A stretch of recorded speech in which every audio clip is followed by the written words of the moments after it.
वहाँ एक पार्टी की हमारी मीटिंग थी प्रदेश स्तर की, जिसमें सभी एमएलए बुलाए थे, सभी मंत्री बुलाए थे, सांसद बुलाए थे, मैं भी वहाँ था, हमारे प्रदेश के अध्यक्ष भी थे। लगभग वो 200 लोगों की एक मीटिंग थी और प्री अरेंज्ड मीटिंग थी, एकदम तो वो गए नहीं है। लेकिन ये जो विरोध करने, एक दिन पहले योजना बनाई कि हम ये मीटिंग नहीं होने देंगे, हम इस मीटिंग का विरोध करेंगे। पहली बात तो इसी में है कि हमारे देश में संवैधानिक तरीके से जो लोकतंत्र की व्यवस्था होनी चाहिए, वो लोकतंत्र की व्यवस्था सबको पालन करना चाहिए और प्रशासन को, शासन को उस लोकतंत्र की व्यवस्था को बहाल करना उनकी जिम्मेदारी होती है। तो आखिर कोई विरोध करेगा हमारी मीटिंग का तो उसको क्या अधिकार है? कोई अधिकार नहीं है। बल्कि एक महीना भर पहले 2 जगह पर तो ये समझौता हुआ, यानी इन आंदोलनकारियों के और प्रशासन के बीच में। हम कहीं नहीं थे, लेकिन प्रशासन ने अपने तरीके से उनसे बातचीत करके एक रिटर्न का उनका एग्रीमेंट है कि हम अपना जो प्रदर्शन करेंगे वो लोकतांत्रिक तरीके से करेंगे। इसमें नारे बोलने की छूट उनको है, झंडी दिखाने, काली झंडी दिखाने की छूट है, लेकिन किसी का रास्ता रोकना या किसी के काम में व्यवधान डालना, ये उसमें कहीं नहीं है। ये एक समझौता हो चुका था, उसके बाद भी लगातार कर ही रहे हैं 1-1.5 महीने से। इसके बाद ये घटना होना कि हम किसी को जाने नहीं देंगे, वहां हमारे प्रदेश अध्यक्ष को रोका गया, काले झंडे दिखाए को रोकना। फिर बीच में सिरसा में घटना हुई जब डिप्टी स्पीकर की गाड़ी को तोड़ा गया। ये लोकतंत्र के विरोध में है। लोकतंत्र की सुरक्षा करना शासन, प्रशासन, गवर्नर सबका काम है।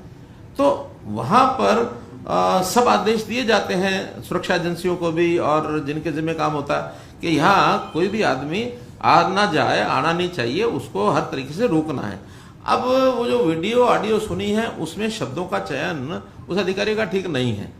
मतलब इसमें मानने में मुझे कोई गुरेज नहीं है कि सख्ती करना तो उनका काम है, लेकिन शब्दों का चयन संभल के करना चाहिए। और जब लॉ एंड ऑर्डर को मेंटेन करने के लिए फोर्सेस काम करती हैं तो क्या क्या नहीं होता है, सारी सख्ती उपयोग की जाती है। प्रश्न ये नहीं है कार्रवाई हो के नहीं है तो ये एडमिनिस्ट्रेशन पहले देखेगा, हम बाद में देखेंगे। उनके उसमें कितना करना चाहिए, कितना नहीं करना चाहिए, वो सारी जानकारी डीजीपी कर रहे हैं और वो जो रिपोर्ट देंगे उस हिसाब से हम करेंगे। मैं ही कह रहा हूं कि उनको ये शब्द नहीं बोलने चाहिए थे, लेकिन सख्ती नहीं बरतनी चाहिए थी, ये तो नहीं है। सख्ती तो लोकतंत्र को मेंटेन करने के लिए करनी चाहिए थी। अब आप यहाँ आए हैं, अगर आपको किसी को कोई आपको सुरक्षित यहाँ पहुंचने ना देता तो आप ही कहते कि मेरा अधिकार आने का, क्यों नहीं आने दिया गया। आज जो कॉल दी गई है, आप लोगों ने मुझे बुलाया, मैं यहाँ आया, ना आपका इसमें रोल ना मेरा रोल, लेकिन कोई ये कहे कि नहीं तो हम तो व्यवधान डालेंगे, मुख्यमंत्री को वहां नहीं जाने देंगे, क्या इसको आप ठीक मानते हैं? नहीं ना मानते। उसमें दोष ना आपका ना मेरा है, फिर भी आप मेरे से पूछ रहे हैं कि कितना कठिन होकर आना पड़ा। तो ये तो उनको समझाना पड़ेगा कि लोकतांत्रिक तरीके से चलें। कोई बहुत बड़ा लाभ इस आंदोलन को इस प्रकार से चलाने का उनका नहीं हो रहा, ये मैं उनको चेतावनी दे रहा हूं कि उनको लाभ नहीं हो रहा, उनको नुकसान हो रहा है, समाज उनके खिलाफ खड़ा हो रहा है। बहुत बड़ी संख्या नहीं है। आप जो जनमत लोकमत की बात करते हैं, मुझे भी पता है जनमत का कि कल से मुझे जो फोन आ रहे हैं कि इनको सख्ती से निपटो। अब हम चाहते नहीं, वो हमारे अपने लोग हैं। अपने लोग भी जब बिगड़ जाए, घर में बालक होता है वो भी तो घर का होने के बाद भी बिगड़ जाता है कई बार। तो कोई घर का जो बड़ा होता है वो उस बालक को एक सीमा में तो उसके साथ व्यवहार किया जाता है ना। अब वो सीमा बदलती रहती है। एक सीमा ऐसी थी कि बाप जो है बेटे को थप्पड़ भी मारता था, लाठी भी मारता था और अच्छी सजा देकर के अंदर कमरे बंद कर देता था कि ये काम कर, नहीं तब छोड़ूंगा, नहीं तो नहीं। आज तो कोई माँ बाप ये नहीं कर सकता।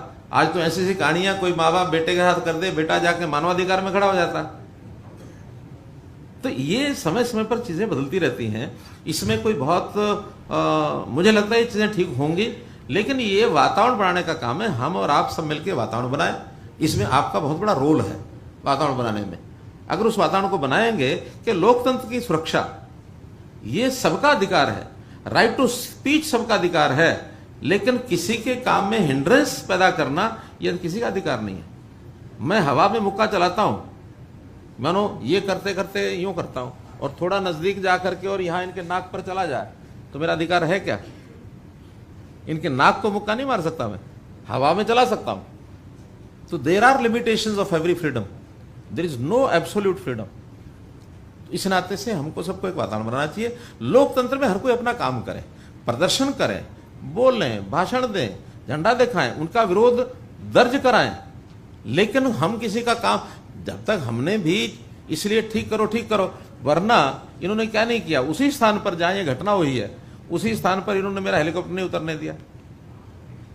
वो घटना है ना, और मैंने उसको संभाला कि नहीं, आज ऐसा वातावरण है, मुझे अपना हेलीकॉप्टर उतारना ही नहीं है यहाँ। और मानो मैं कहता कि नहीं उतारो और पुलिस को आदेश हो जाते सख्ती से निपटो, तो क्या होता उस दिन? कुछ घटना हो सकती थी ना। तो इसलिए हमारी सबकी जिम्मेवारी है कि हम जिम्मेवारी के नाते से चीजों को आगे बढ़ाएं। हाँ, उनकी तकलीफें हैं, और वो तकलीफें कोई हरियाणा सरकार से नहीं है।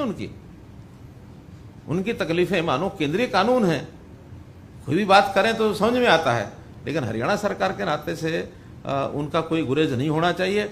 और हरियाणा को उन्होंने बहुत गलत चुन लिया है इस आंदोलन का, और इसमें पंजाब का हाथ है। पंजाब के पत्रकार मित्र बैठे हैं, इसमें पंजाब के सरकार के लोगों का हाथ है, वरना राज्यपाल जाकर के मुख्यमंत्री को इस प्रकार से लड्डू खिलाते हुए नहीं दिखता।